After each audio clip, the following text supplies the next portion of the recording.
Hey everyone, in this video we'll talk about a new type of linked list which is doubly linked list. So what is doubly linked list, what is the architecture behind that, how we can implement that, we'll talk about everything in this series. Let's start.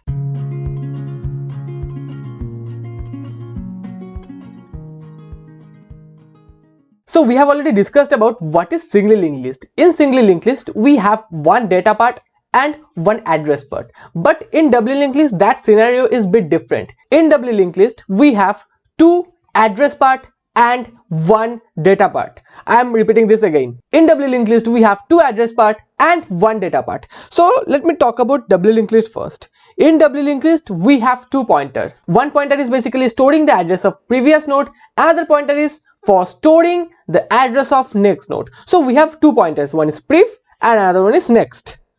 So we can traverse in forward and backward direction. If you can remember that in singly linked list, for accessing the address of previous node we need a prev pointer. We have to declare a separate pointer. In doubly linked list you can access that in backward direction. So this is the difference between singly linked list and doubly linked list.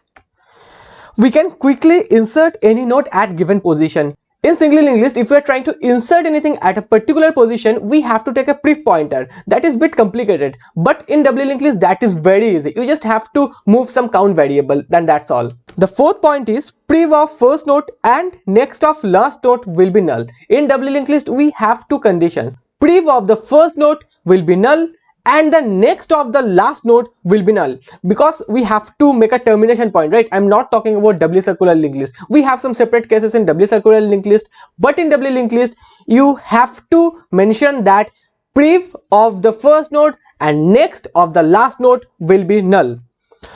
So this we have discussed about these 4 points. Now we'll talk about that. We can move two pointers accordingly. So in doubly linked list we have the entire control over the previous node, so we can move next pointer and previous pointer as well. Let's see that how a node of a doubly linked list looks like. So it has one data part, this is the data.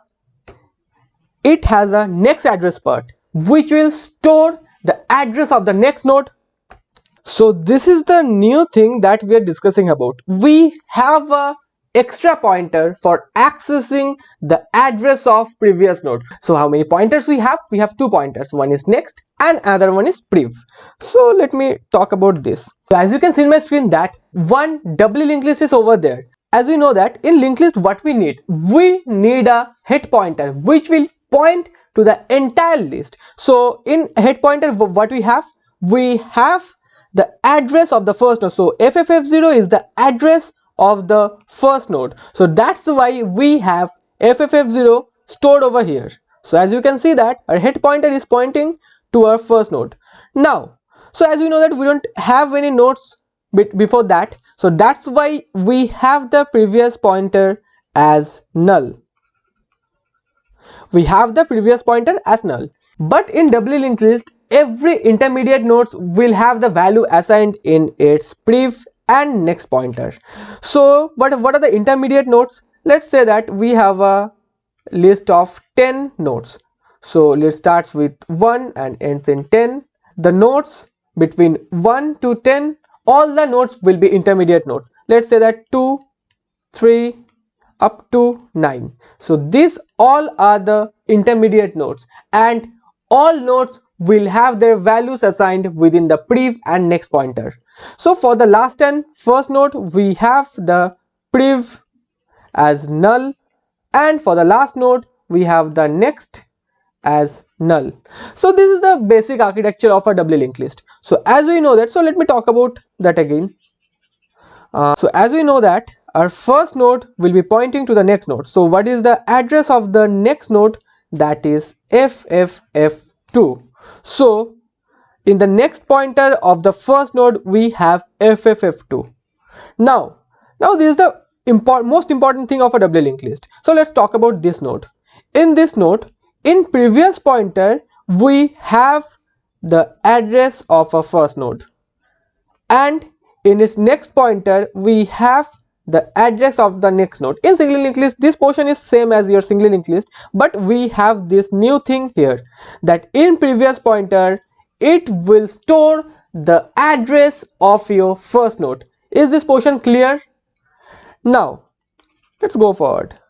So we have talked about this node, we have talked about this node.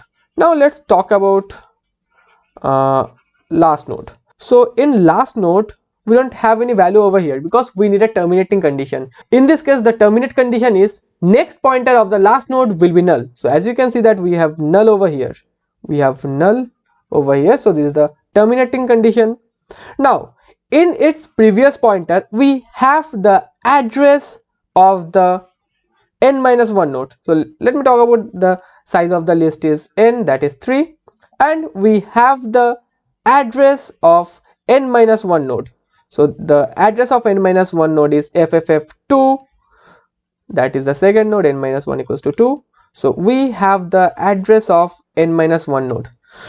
So this is what doubly linked list is. In doubly linked list we have two things, one is pref pointer and one is next pointer. For the first node the pref pointer will be null, for the last node the next pointer will be null, and in every intermediate nodes we have the pref and next assigned.